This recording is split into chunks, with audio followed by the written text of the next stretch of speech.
Hello, hello. Welcome to Pursuing Passive Income. For those that don't know, I try different side hustles. I like to try and find what I like to call side slackers or side saunters, something that doesn't take as much effort as a hustle does. So hence the passive income aspect of it. I have several things. This Bleeper TV is a streaming service that I provide that mutes bad language in movies and TV shows. I have a Roku channel I'm going to be doing a video about. I've done ice and vending machines, snack and soda vending machines, breathalyzer vending machines, which are super passive. If you haven't watched my videos about those, go check them out. But today we're talking about my sports card and memorabilia shop, which I really enjoy. I've been running for over a year. It's been doing great, making money. It is pretty much owner absentee because it's in a booth in a, you could call it antique mall or indoor swap meet. Really not any antiques sold there, but different booths that different vendors can sell their stuff in. Mine is sports card and memorabilia. It's doing great. And today is a mail day. I purchased a bunch of memorabilia and some more cards. It all came in at once because it was all from the same seller on Whatnot. I usually try not to use Whatnot because I used to work there and I know how scummy they can be. But this is a great seller. When you find a great seller, I recommend sticking with them, especially when they have great prices. My office is a little bit of a mess behind me because I recorded this video once already. The mic wasn't working, so everything is now out of the packages they came in and just spread around the office. But I'm going to go over it again so you can see everything so I can get them priced and put in my shop. First of all, we'll go over these three cards right here. These were three different envelopes. And what I like to do is when I buy a memorabilia, for example, this football right here. This is JSA certed, signed. It's a cool football, cool looking, but you have no idea who that signature is. I don't. And instead of having to look up the JSA ID and then Google them, I like to put a card of that player. So this is William Roth, I believe is how you pronounce his name. He signed it. He's a Hall of Famer. I'll stick this in here, price it, and then that way in my card shop, people can see exactly who it is that signed this. So I have two of these. Only one of these has come in, but I'll buy another one. Or I have bought another one. It's coming. This is $1. I try and not spend more than $1 at a card because it's just a throw-in. But this football was $18 and this one was $17. Same thing, same person. And I will sell them, try and sell them for $50 a piece. I have sold other footballs for $50. If I need to, I'll drop it to $40 and it should sell no problem. And that's how I like to do it. Find a lower end, not as popular player, athlete, whatever, and sell it for more than I got into it, which I think everybody tries to do. But next one is, who is this? Justin Watson.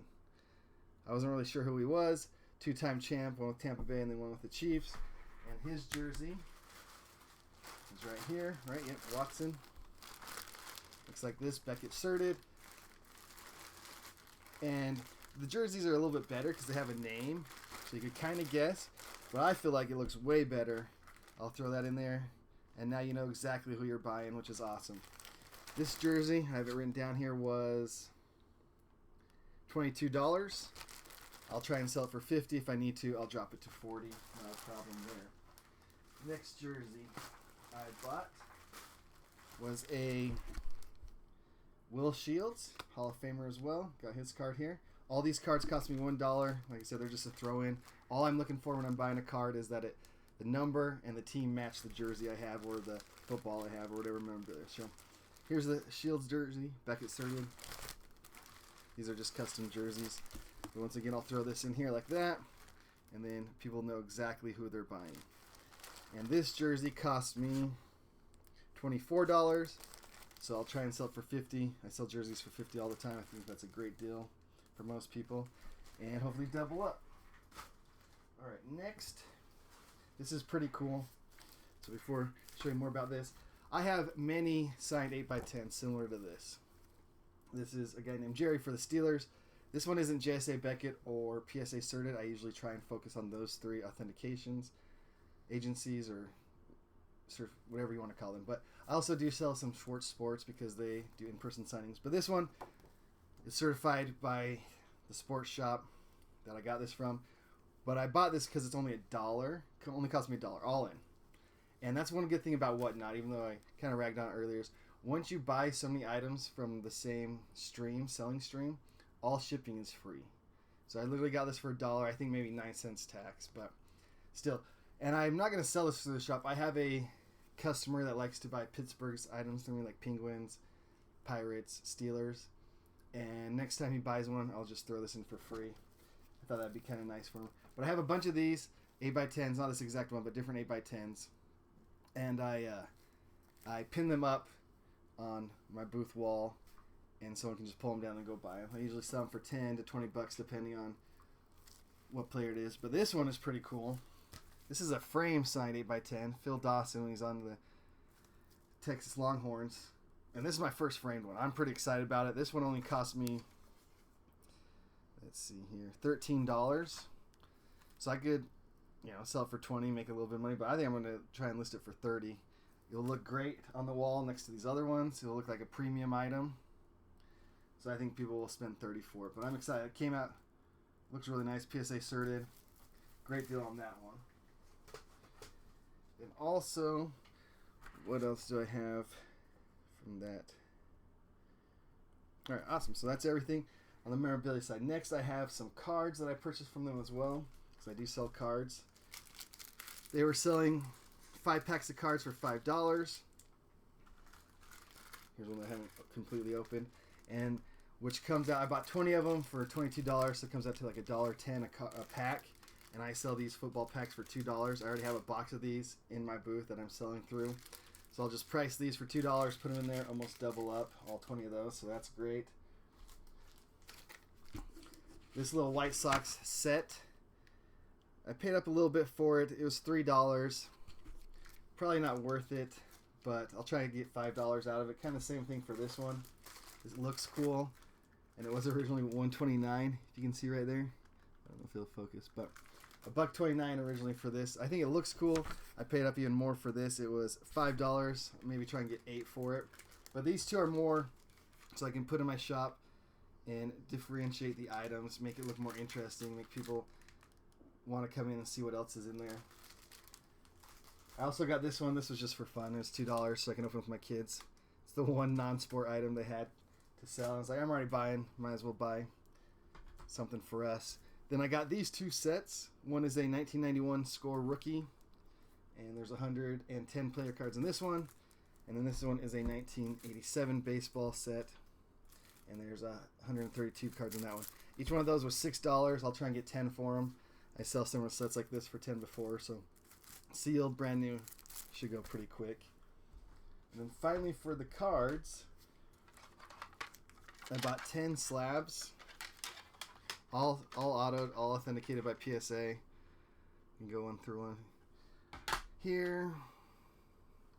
So these were $10 a piece, and I'll sell them for at least $20. I think some of these I could even sell for $30. But I really don't like to try and get max value out of items. I don't want to sit on them forever. I try and offer them at a decent price so that collectors can enjoy them, or even sometimes resellers could buy them from me and resell them themselves. These items behind me are my personal collection. That Night of the Roxbury poster signed by Chris Kattan, which is pretty cool. But for those that I sell, I try and get good prices on them so people either can collect them, get into the hobby, because a lot of this stuff isn't cheap. But so they can get into the hobby, enjoy it, or even sometimes resell it themselves. And then finally, this video is a lot quicker than the first one I recorded because everything's already open. But I bought 13 video games. They are all sport-related video games. I know people say, sports. Who wants sports video games? But these sell through my shop. And it's on brand, on theme. You can go through them here, which is really cool. And what I use them for is kind of a cheap advertisement. So I put them right at the front of my booth, a stack of them. People are like, oh, there's video games. Let's go check out what's in there. And then even if they don't buy a video game, it grabbed their attention. They're coming in, seeing what else we have. I bought these 13 video games for $13 all in. So $1 a piece, which is fantastic. Couldn't even get these at like a Goodwill or a thrift store for $1 a piece.